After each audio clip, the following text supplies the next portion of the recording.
بسم الله الرحمن الرحيم.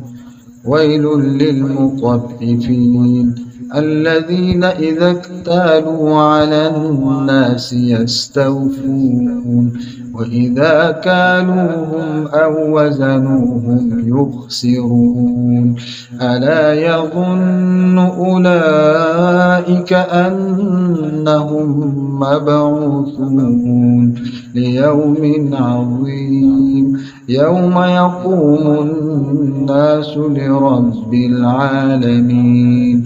كلا إن كتاب الفجار لفي سجين وما أدراك ما سجين كتاب مرقوم.